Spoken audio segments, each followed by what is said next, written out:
में दो गुटों के बीच हुई झड़प में जमकर पत्थरबाजी हुई। बताया गया कि एक दिन पहले क्रिकेट मैच में हुए विवाद के बाद दोनों गुटों में झड़प हुई, जिसके बाद तनाव अगले दिन भी जारी रहा और एक गुट के लोगों ने दूसरे गुट पर पथराव कर दिया। दोनों पक्षों के लोगों ने छतों पर चढ़कर एक दूसरे पर पत्थर फेंके। कई घंटों तक हुई इस पत्थरबाजी के बाद पूरे इलाके में पत्थर और ईंट के टुकड़े नजर आए। हंगामे की जानकारी मिलते ही पुलिस वाले भी वहां पहुंच गए और घटना की जांच शुरू कर दी। कहाँ हैं और लोग कहाँ हैं? हम तो गए थे। चलो मेडिकल तुम्हारा भी करा दे, चलो ले जाओ इनका भी मेडिकल करा दो। तनाव बढ़ता देख पूरे इलाके में भारी पुलिस बल तैनात कर दिया गया और पथराव करने वालों की तलाश तेज कर दी गई। जिन्हें भी चोटें आई हैं अभी सबसे पूछताछ की जाएगी और थाना प्रभारी को निर्देशित किया गया है कि अभियोग पंजीकृत कराएं और आवश्यक वैधानिक कार्रवाई करें। गुजरात के सूरत में एक ट्रक में भीषण आग लग गई। आग ट्रक दवाएं और मेडिकल उपकरण लेकर जा रहा था और अचानक इसमें आग लग गई। आग लगते ही ड्राइवर ने तुरंत ट्रक को सड़क किनारे खड़ा कर दिया, जिसके बाद ट्रक आग की लपटों में घिर गया। ट्रक के आगे के हिस्से से ऊंची ऊंची लपटें और धुआं उठने लगा, जिसे देख वहां आसपास के लोग भी जमा हो गए।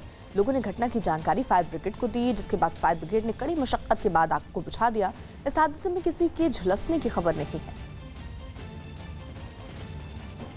समंदर में सैनिक अभ्यास के दौरान ईरान ने गलती से अपने ही जंगी जहाज पर मिसाइल दाग दी। बीबीसी की रिपोर्ट के मुताबिक ओमान की खाड़ी में हो रहे एक सैनिक अभ्यास के दौरान ईरान के एक जंगी जहाज से दागी गई मिसाइल एक दूसरे जंगी जहाज पर जा गिरी। इस हादसे में दूसरे जंगी जहाज पर सवार 19 सैनिकों की मौत हो गई, जबकि 15 जवान घायल हो गए। ईरान के सरकारी न्यूज चैनल के मुताबिक यह हादसा एक नई एंटीशिप मिसाइल के परीक्षण के दौरान हुआ। दावा किया गया कि हादसे का शिकार हुआ जहाज टारगेट के काफी करीब था और इसी वजह से वो मिसाइल की चपेट में आ गया। अमेरिका से बढ़ते तनाव के बीच ईरान इन दिनों ओमान की खाड़ी में अपनी पकड़ मजबूत करने की कोशिश कर रहा है और ये जंगी जहाज भी वहां इसीलिए तैनात किए गए थे। दिल्ली पुलिस ने 2 नामी बदमाशों को गिरफ्तार किया। इन दोनों पर नजफगढ़ के एक टिकटॉक स्टार की हत्या का आरोप भी है। पकड़े गए बदमाश शार्प शूटर हैं और उनका नाम विकास और रोहित है। विकास पर 1,20,000 का इनाम और उसके साथी पर 25,000 का इनाम था। पुलिस को हत्या की कई घटनाओं में इन दोनों बदमाशों की तलाश थी। पुलिस जब इन बदमाशों को पकड़ने पहुंची तो अपने एनकाउंटर के डर से एक बदमाश ने एक वीडियो बनाकर पोस्ट भी कर दिया।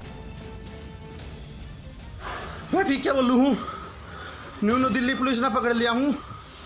Metro city plaza, Lohgarh, Zirakpur, Punjab तक मेरी गल रोहित भी है और यह भी है। ठीक है। महाराष्ट्र में मुंबई सहित कई शहरों के बस अड्डों पर अपने गांव जाने के लिए लोगों की भीड़ लग गई। ऐसा राज्य के परिवहन मंत्री के ऐलान के बाद हुआ।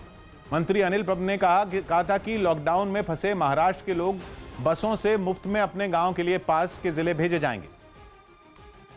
और इसी बयान का असर रहा कि मुंबई के परेल बस अड्डे पर सुबह से ही लोगों का हुजूम उमड़ने लगा। जैसे ही सोमवार से बस शुरू होने की बात सामने आई, उसके बाद यहाँ पर भीड़ लग गई। मैं इस समय परेल डिपो के बाहर हूँ। यहाँ पे तस्वीर आप देखिए, यहाँ पे सोशल डिस्टेंसिंग की पूरी तरीके से धज्जियाँ उड़ाई जा रही हैं।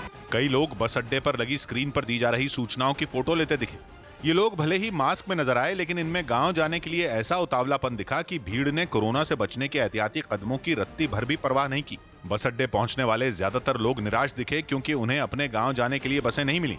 माहौल अलग ही है, मैसेज अलग दिया जा रहा है, वो जीआर नहीं आया है, कुछ नहीं आया है। सरकार ने घर जाने वालों को नजदीक के थाने में रजिस्ट्रेशन कराने के लिए कहा था, लेकिन इसके बगैर ही लोग बस अड्डों पर पहुंच गए, जिसका एक वीडियो बीजेपी नेता नितेश राणे ने भी ट्वीट किया।